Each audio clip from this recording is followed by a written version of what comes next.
এই যুবকদেরকে নিয়েই কিন্তু আমার পথ চলা। সেই ছাত্রদল ঢাকা বিশ্ববিদ্যালয় থেকে শুরু করে রাজপথে থাকা, ছাত্রদলকে নিয়ে কাজ করা, ছাত্র সমাজকে তথা ডাকসুকে নিয়ে কাজ করা, এরশাদ বিরোধী আন্দোলনে নিজেকে নিয়োজিত রাখা এবং স্টিল ধারাবাহিকভাবে এই সর্বশেষ জুলাই আন্দোলনে ছাত্রদের সঙ্গে, যুবকদের সঙ্গে তথা তারুণ্যের শক্তি নিয়ে কাজ করাই আমার এই যুবকদের সঙ্গে রাজনৈতিক ধারাবাহিকতায় আমি যুবকদের স্পিরিটকে ধারণ করি। আজকে জাতীয় যুব শক্তি আন্তর্জাতিক যুব দিবস উপলক্ষে জাতীয় যুব সম্মেলনে আমাকে আমন্ত্রণ জানিয়েছেন। আমি আপনাদের সবাইকে আন্তরিকভাবে মোবারকবাদ জানাই এবং ধন্যবাদ জানাই। দেখুন, স্বাধীনতার আগেই কিন্তু আমার জন্ম। আমি স্বাধীনতার পরে রক্ষী বাহিনীর অত্যাচার দেখেছি, আমি আওয়ামী লীগের দুর্নীতি দুঃশাসন দেখেছি, আমি গুম দেখেছি, খুন দেখেছি, আমি দুর্ভিক্ষ দেখেছি, আমি ৭৫-এর ৭ই নভেম্বরের বিপ্লব এবং সংগতি দেখেছি। প্রেসিডেন্ট জিয়া রহমান স্বাধীনতার ডাক দিয়েছেন, স্বাধীনতার ঘোষণা করেছেন, রণাঙ্গনে যুদ্ধ করেছেন। আমি সেই নেতৃত্ব দেখেছি।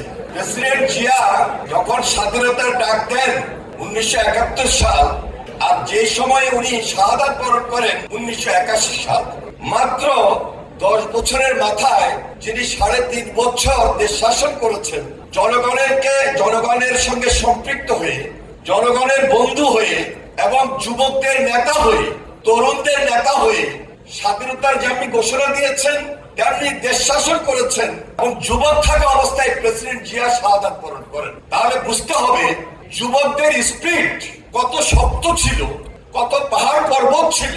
প্রেসিডেন্ট জিয়াকে দিয়ে আমি সেই উদাহরণটা দিতে চাই। ১৭ বছর আন্দোলন করেছি, সংগ্রাম করেছি, ৯ বছর স্বৈরাচার বিরুদ্ধে আন্দোলন করেছি দেশের নেত্রী বেগম খালেদা জিয়ার নেতৃত্বে।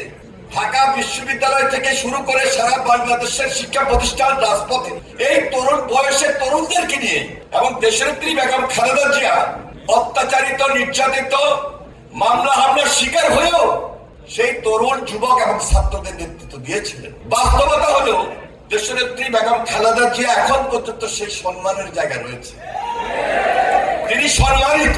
আমাদের ভারপ্রাপ্ত চেয়ারম্যান জনাব তারেক রহমান, তিনি তরুণদের স্পিরিটকে ধারণ করেন। দেশের বাইরে বসেও নির্যাতিত হয়ে যেমনি তরুণদেরকে একত্রিত করার চেষ্টা করেছেন। দীর্ঘ ১৭ বছরে যে আওয়ামী লীগ ফ্যাসিবাদী শাসন তৈরি করেছিল, অত্যাচার করেছে, নির্যাতন করেছে, গুম করেছে, খুন করেছে, সর্বশেষ জুলাই আন্দোলনে হেলিকপ্টার থেকে নির্দেশ দিয়ে শিশু বাচ্চাটাকে পর্যন্ত হত্যা করেছে।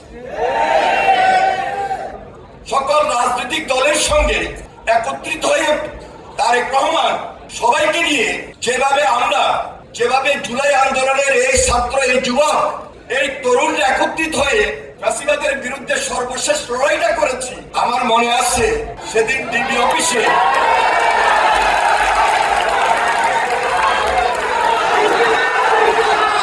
সাবেক উপদেষ্টা জাতীয় নাগরিক পার্টির চেয়ারম্যান নাহিদ ইসলামকে আন্তরিকভাবে মোবারকবাদ জানাই।